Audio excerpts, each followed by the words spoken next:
living in a fake world. But you have to remember, it's all a game, the game of life. And all you have to do is survive it.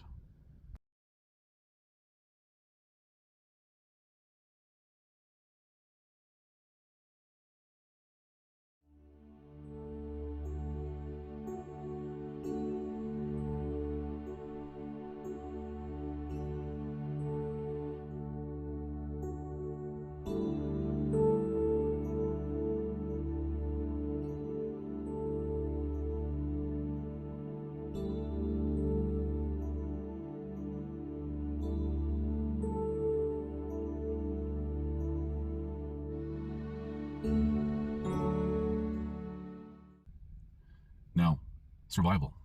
How does one survive in a world full of misinformation, disinformation, lies, deceit, which are all things that are rewarded? Lies, deceit, and all these things. And people are trying to, as a descriptive, fight the invisible foe, which I've highlighted in videos over the years.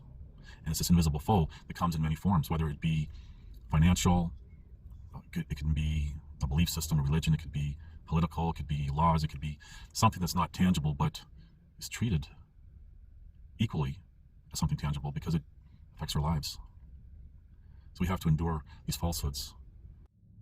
Hello, it's April 2024, and over the many years, especially the past several years, I've talked about survival, surviving life. And that's all we can do is survive life. Events will happen in our lives, trauma, whatever, and we have to get through it. And that is a test of character. To be prepared, overcome, adapt, and move forward. I've stressed this. As we're going through events in our lives, sometimes we have to just push everything aside just to get through the event. And sometimes that's all that's needed, is just set it aside. You don't have to give another thought. Went through it, done. Not before, though, you reflect on whatever it was, perhaps learn something from it if there's anything to learn, and move on. However, sometimes these things need to be revisited. They need to be reflected upon. They need to be resolved. So we wait until circumstances, whether they be emotional or physical, allows it. For example, when life, whatever, is okay, normal, good, and we then take the opportunity when we're in a better position, say mentally or even physically, to reevaluate and sort things out so we're not carrying around some baggage that may affect us in the future.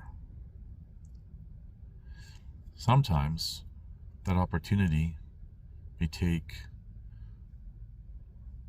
months, maybe even years, because the opportunity hasn't presented itself.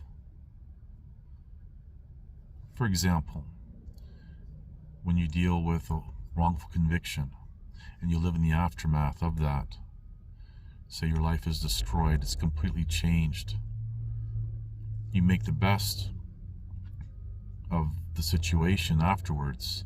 You play the cards you're dealt, but it's still something that can never really be resolved, because until that injustice or wrongdoing or whatever is corrected, then it's very hard to move on, especially when you're living in the aftermath of it, and that has impacted your whole life, whether it be physically, mentally, or even professionally. You have that cloud over you because of something someone else did or said or a group imposed. And these people have the opportunity to correct their wrongs, but perhaps ego, pride, fear of repercussions for themselves prevents that. But you do have to revisit it every so often and try to chip away at resolving it so it doesn't impact you negatively. But we live in a world of deceit, lies, misinformation, disinformation, injustice. All these things would be categorized as invisible foes. Other invisible foes would be, for example, financial, laws, things that are not tangible, but people find themselves, and this applies to everyone, in that perpetual state of fight or flight, that stress of trying to cope and deal with things. And for some people, they can never get out of that. Perhaps it has something to do with an event in their life or a series of events. But all we can do is survive it all. It's very important to reflect on one's history. I remember one time when I was teaching public school, it was a history class. I was supply teaching, and after the introductions and everything, I remember, I just thought as an icebreaker, I'd ask a question. What does everyone here think about history? Do they like history? Well, half the kids put their hands up saying they hate it and, it's boring and everything else. And I told them, I said, the past plus the present equals the future. And I connected that to their own personal lives. I just want to stop here for a moment. I'm not going to get into what is being taught as history being true or false or anything else. That's a whole, hate to use a descriptive, rabbit hole to go down. Just trying to make a point here. That in our own personal lives, our pasts plus the present pave the way to the future because it sets the direction. Or it can, unless someone goes off on a tangent. But anyway, that's not the point I'm trying to make here.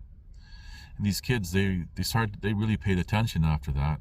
Because I said in their own lives, everything that they've done, said, experienced, everything else, in their history, as short as it was, to where they are now, at that moment, could lead into, for example, who they may become in the future, or what paths they decide to take in the future.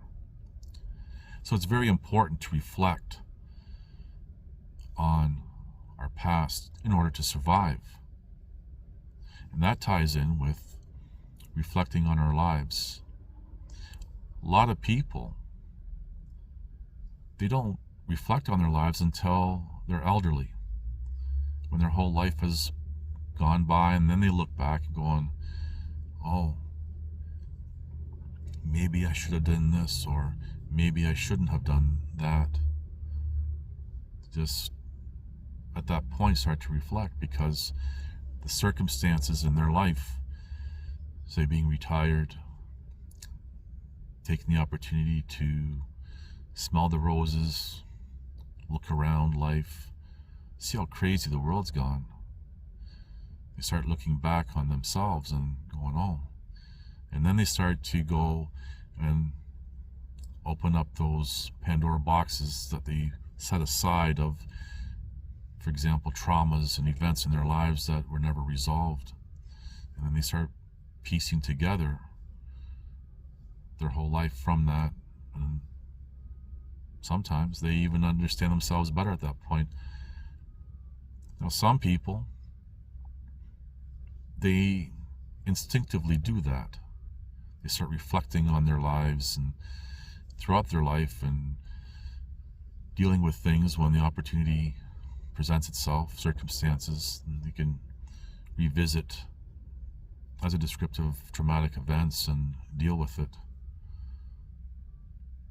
And some people start that relatively young, some maybe halfway through their life, but at some point, everyone starts to reflect on their lives. Now, when the opportunity doesn't present itself, could say you're living in the aftermath of something that has completely destroyed, changed your life, put you on a completely different tangent, physically, mentally, or professionally. You still have to revisit it every so often and chip away at it so you can kind of start to relieve that pressure if there's any pressure. The key is not to be consumed by anything, on any topic, whether it be self-reflection, trying to deal with something traumatic. Sometimes in life, people create their own traumas in their own life. Sometimes it's imposed. And that's when we get into, for example, false accusations, false narratives.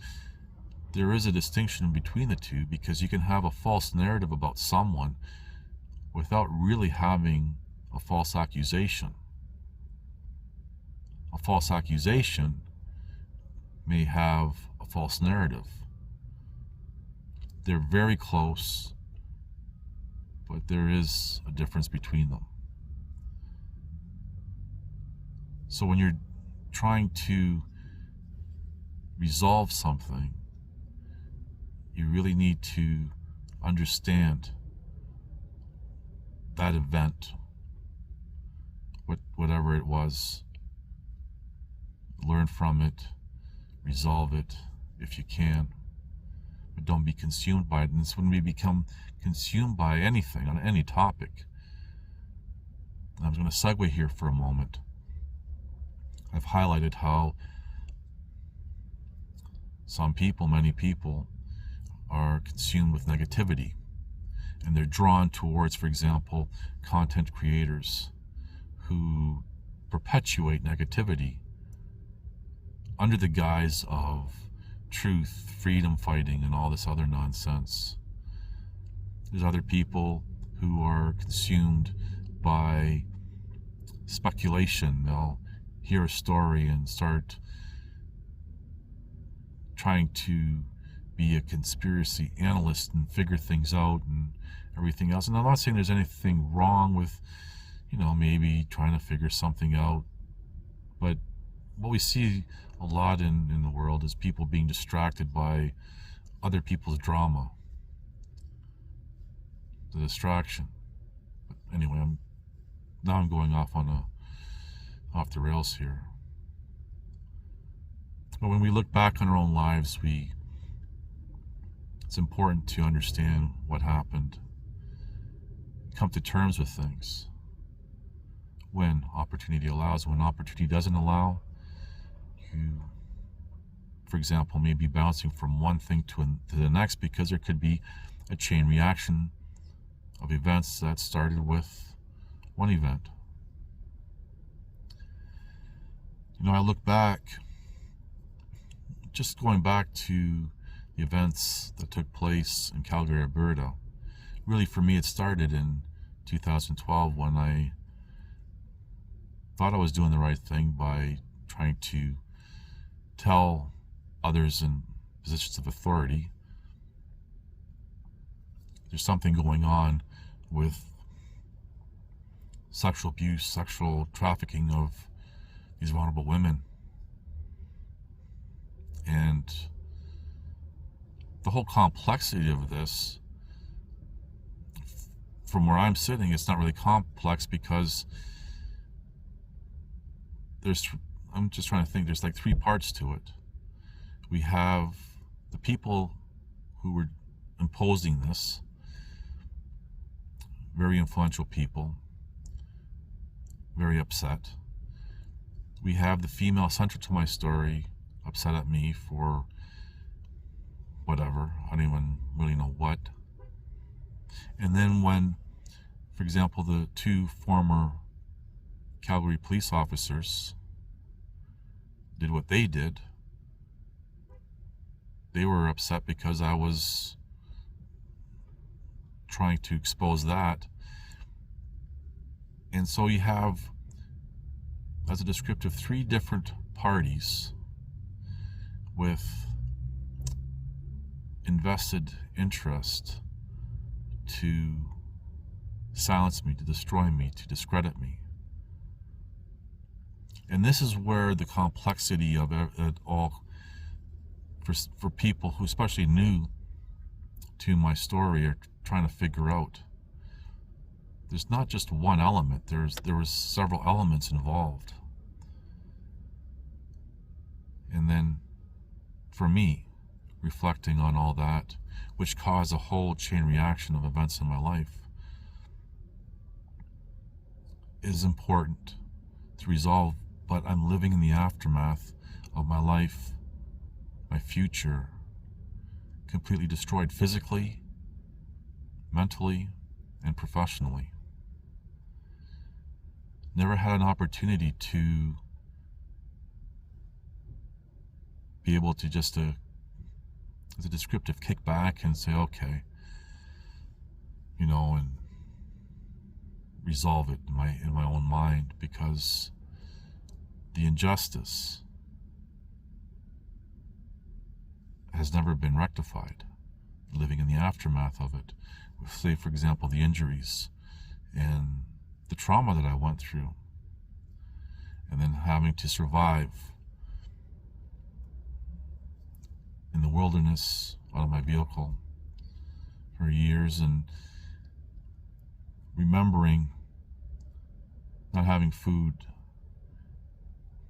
fuel being low, especially when it was minus 44 Celsius in the wintertime. But even through all these times, I always took the opportunity to enjoy the little things in life. This is going to sound maybe silly or crazy, but, in the mornings, birds would come, same birds. If I had some crackers or something to give them, I would give it to them. Other wildlife I've shared in older videos. This fox would come around. She was just like a little dog following me around my little camp. So I did try to enjoy, and that's really what's got me through everything, was being positive. So despite whatever you're going through, you have to be positive and be positive inside. And that will get you through. And then when you reflect back, trying to resolve whatever it is that needs to be resolved, then you have some good memories there as well. When I was surviving out in the wilderness and everything else, it was hard. I never had an opportunity to reflect on the different events that were taking place, because it's been one event after another. Then we go to June 2022, where I literally almost died, and I had that life-saving surgery. And I never really thought about it, but when I do think about it, there's some little bit of trauma there, because when you live through it in real time, you just keep going forward and go on to the next thing. And I remember when I was first diagnosed with that medical condition, it was in the fall of 2020. They wanted to do this emergency surgery. I remember the surgeon saying, you can die from this. And I refused the surgery at the time, because it would have been in Alberta, and I've talked about this in other videos. I remember him telling me that this condition would have started a year or two prior, at least. That would have been like 2018, 2019. I had the pain and everything else, and I was just too busy surviving, just going from one event to another, putting everything aside, even physical pain, just set it aside, just keep setting it aside. And before the surgery in June of 2022, I put pain aside until the very last moment. And then after that, I'm still dealing with serious complications from that medical condition, and doctors don't really know what's going on or why or anything or what even started it. 6 months later, I ended up in the hospital almost dying again. And I've just been trying to figure that all out and find some solutions, but whatever. Just been bouncing from one thing to the next, but every so often I'll go back and start thinking about things and realize, wow, it impacted me a lot more because I just put it on the shelf. That's why it's very important in our lives to reflect on these things when the opportunity comes. If the opportunity is not there, you still have to revisit it so it doesn't consume you eventually on its own. And again, that's key, is not to be consumed by anything, because that will drive you crazy. People are consumed by so many different things in life, distractions and living in a fake world. But you have to remember, it's all a game, the game of life. And all you have to do is survive it. I really hope I've given you something to think about. And that's really my intention with this video. Something that hopefully you can take away with you. Thank you for watching. Please like, subscribe, comment, and share.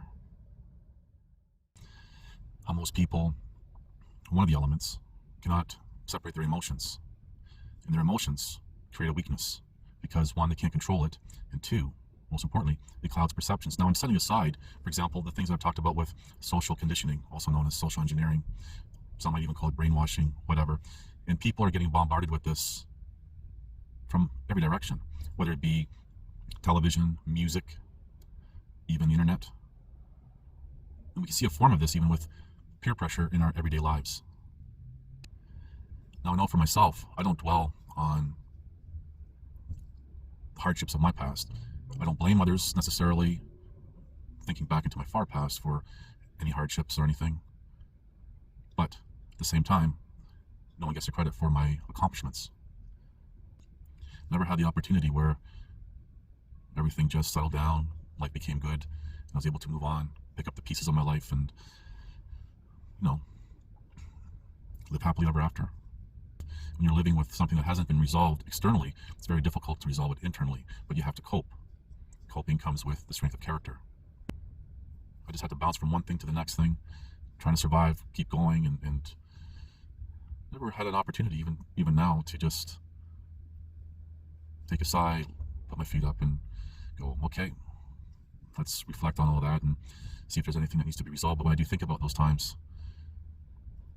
it brings back a lot of the feelings, the emotions that I had, that I just set aside. Setting everything aside, not setting aside, for example, not only the psychological things that people have to resolve, but I set aside pain. People have said, when I record these videos, oh, I look great and everything else, but I set aside anything that I'm going through so I can record the video and keep my composure. Even when I go out into public, say, if I go to the store or something, I compose myself, and then when I come back here, I just take a sigh of relief and just trying to survive. So for me, with that, these events, it'd be nice to be able to resolve that, I guess you can say, to